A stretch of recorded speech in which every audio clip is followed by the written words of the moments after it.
He had the option to either play basketball or football. He had to make a tough choice, but many were wondering where exactly his career might take him. The answer is just 9 miles down the road at Schumann Stadium. Hunt electing to come play for Ball State and stay close to his friends and family. Luke Brown's been putting defenders in the spin cycle the last 4 years here in Hartford City, but the next 4 years, he's going to be at Stetson University in Central Florida, making it rain in a climate where it rains every afternoon. Well, look no further than a Hail Mary pass to Schumann Stadium. Ugin spent 3 weeks here at Ball Memorial Hospital in his first of 2 stays. 11 of those days were spent in the ICU, and if you walked a mere 10 feet to go to the bathroom or get a snack, it would leave him completely exhausted. Blake, how's the game going? Well, thanks, Amani, and indeed, what a game we had on tap here at Worthen Arena tonight. As you can see behind me, pretty much everybody but the janitors are out of the building. The fans in the stands, well, they're no more, and the Bruins fans, they went home happy. It is a chilly one, to say the least, out here in Schumann Stadium. 37 degrees. Feels like 34. The elements definitely playing a factor in today's game. The Indiana Bulls and Indiana Nitro are usually competitors on the diamond, but now they're teaming up with the Nitro's Logan Gellert, who's battling a rare form of childhood cancer. Each team wearing these shirts that read, "No one fights alone, #LoganStrong." After nearly 4 months with individual workouts, the defending 6A state champs are back on the practice field after COVID-19 called for an audible. And finally, the virus that we thought would never reach home became yet another humbling reality. This is no exception here in and around our viewing area. Blackford High School Athletic Director Tony Ugin tested positive for COVID back in late August. He would later go on to have 2 stays at the hospital and spent almost 2 weeks in the intensive care unit. Now, unlike some stories, Ugin made a recovery and is now at 80% of his normal lung function. I sat down with him back in late November to hear about his remarkable comeback story. Just finished 5th trip to front door. It was scary because we didn't know what happened. September 3rd, 2020, the day Tony Ugin was hospitalized with COVID-19 and eventually going into intensive care. They'd asked me the one thing nobody wants to hear, do you have a will?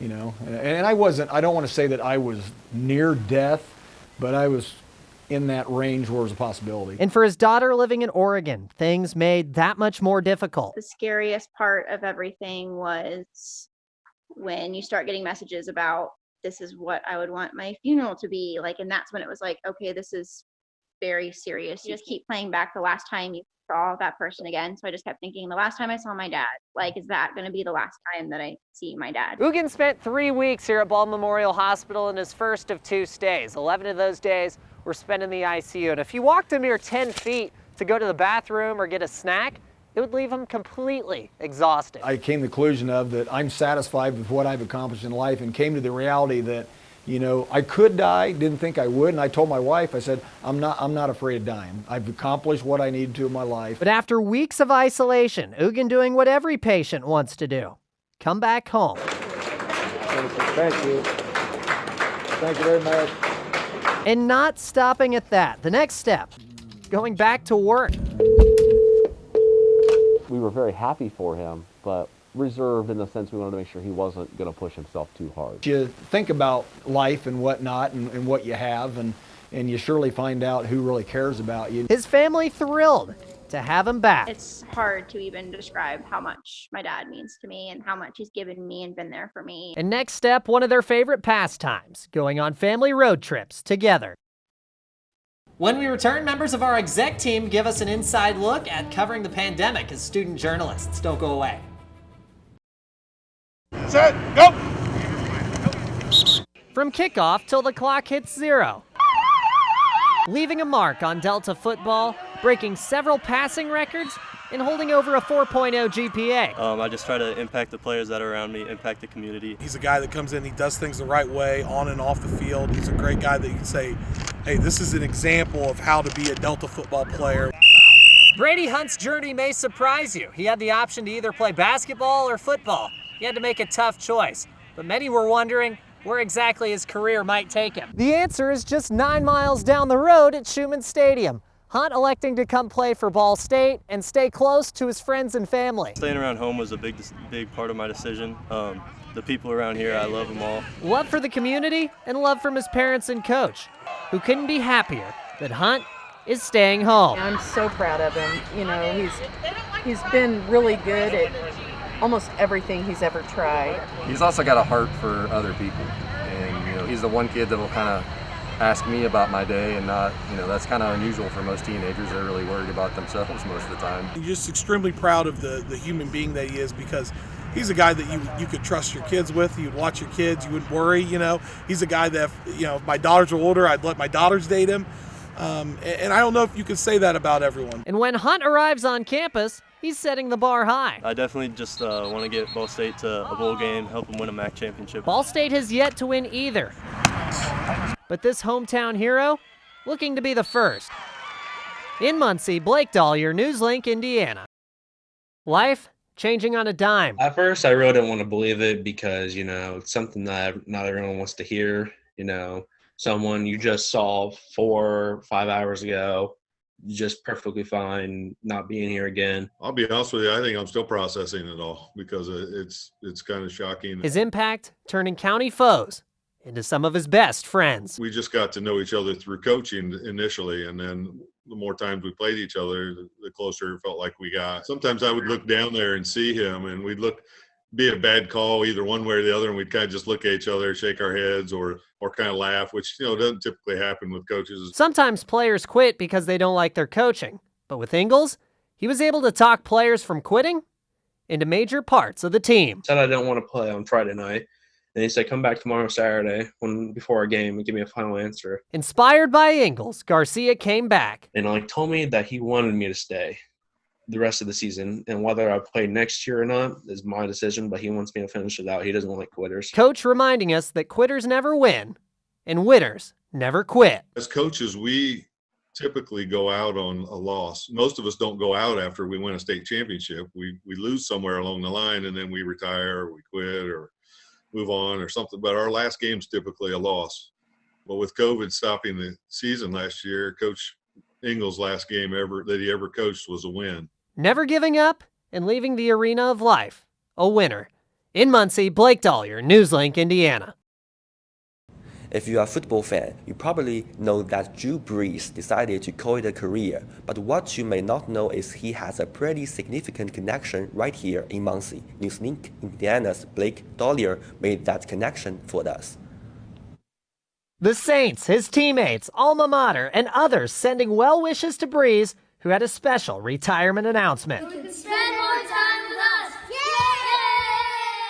And you may wonder just how the NFL's all-time leading passer has a connection to Muncie. Well, look no further than a Hail Mary pass to Schumann Stadium. It was an honor just to be able to see him go to work each and every day and how he approached every day. It was really and truly like a championship every day that he stepped on the field. Mike New spent the 2009 season winning the Super Bowl as a scout for New Orleans, and in 2014 became Brees' quarterback coach.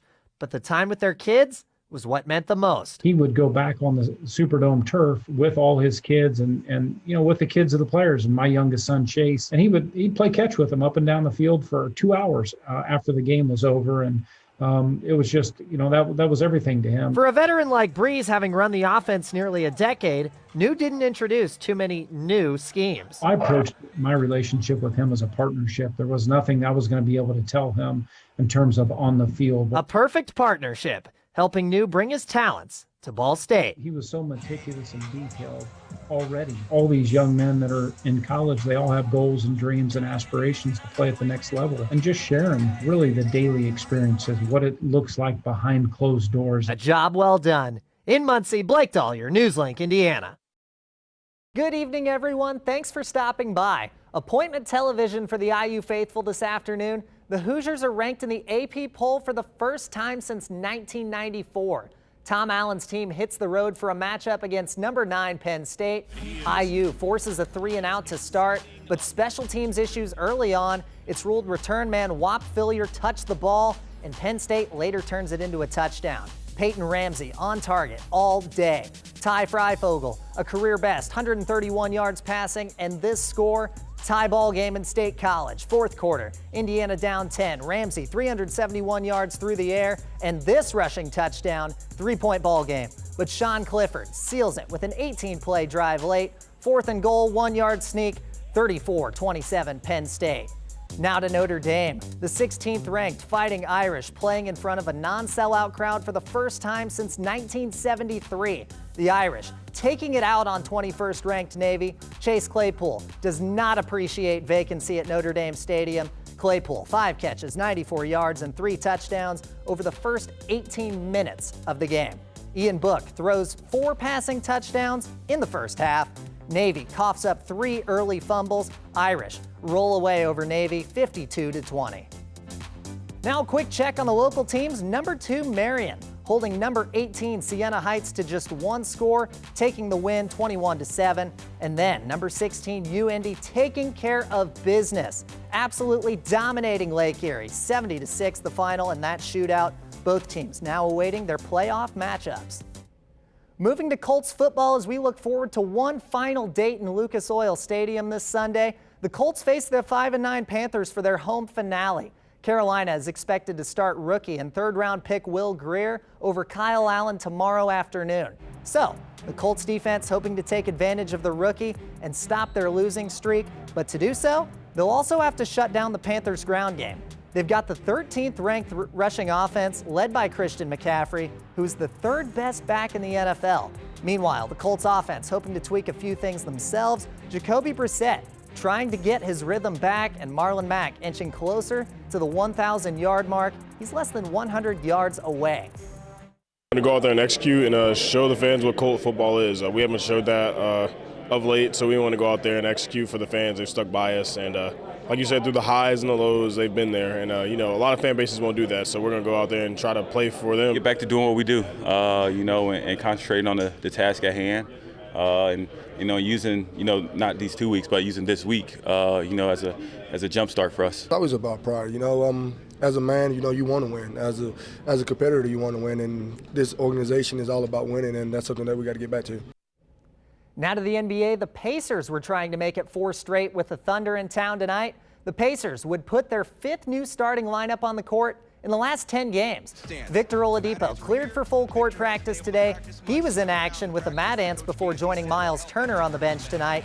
Second quarter, Malcolm Brogdon hanging out behind the arc. He sinks the triple. Pacers up by 9. Now in the third, Domantas Sabonis going inside, gets his own rebound, and settles for the layup. He's well on his way to his 5th straight double-double tonight. Then it's Doug McDermott, and that brings Bankers Life Fieldhouse to its feet. Pacers cruise to the win, 111-85. 4 straight wins, and Domas gets his 5th straight double-double. All right, that'll do it for sports. We'll see you tonight at 6. I'm Blake Dollier.